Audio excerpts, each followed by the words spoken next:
Salam, perkenalkan nama saya Liberty Najara dengan NIM 104-2023-0052. Di sini saya akan menjelaskan tentang landasan filosofi.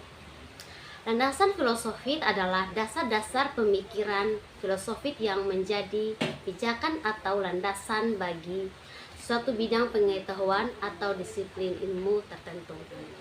Landasan filosofis membantu dalam memahami dan menganalisis konsep-konsep, prinsip-prinsip, dan teori-teori yang mendasari suatu bidang pengetahuan.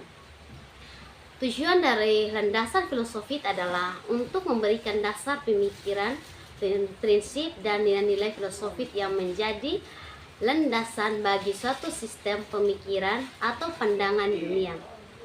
Landasan filosofis bertujuan untuk mengembangkan pemahaman yang lebih mendalam tentang realitas, eksistensi, nilai-nilai moral, dan tujuan hidup manusia.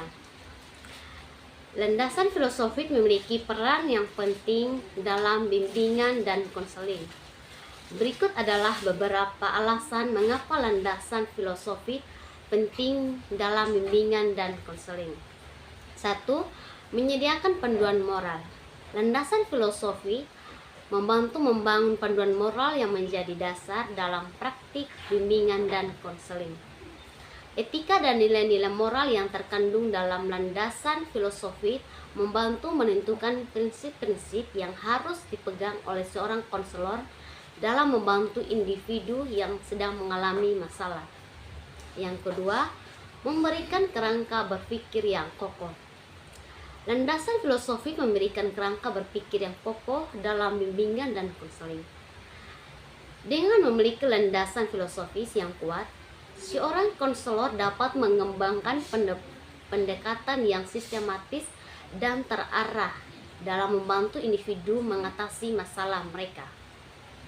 Yang ketiga, memahami manusia secara holistik. Landasan filosofis membantu konselor dalam memahami manusia secara holistik, yaitu sebagai individu yang kompleks dengan dimensi fisik, emosional, sosial, dan spiritual. Yang keempat, mengembangkan kemampuan berpikir kritis. Landasan filosofis mengajarkan konselor untuk berpikir kritis dan analisis dalam memahami masalah dan solusi yang tepat. Yang kelima, menyediakan landasan teoritis. Landasan filosofi juga memberikan landasan teoritis yang diperlukan dalam bimbingan dan konseling. Prinsip-prinsip dalam landasan filosofi. Yang pertama, rasionalitas. Yang kedua, realitas. Yang ketiga, keberagaman. Yang keempat, kritisisme. Yang kelima, keadilan. Yang keenam, kebebasan. Demikianlah materi yang saya jelaskan pada saat ini. Semoga bermanfaat bagi yang mendengarkan video ini. Terima kasih. Salam.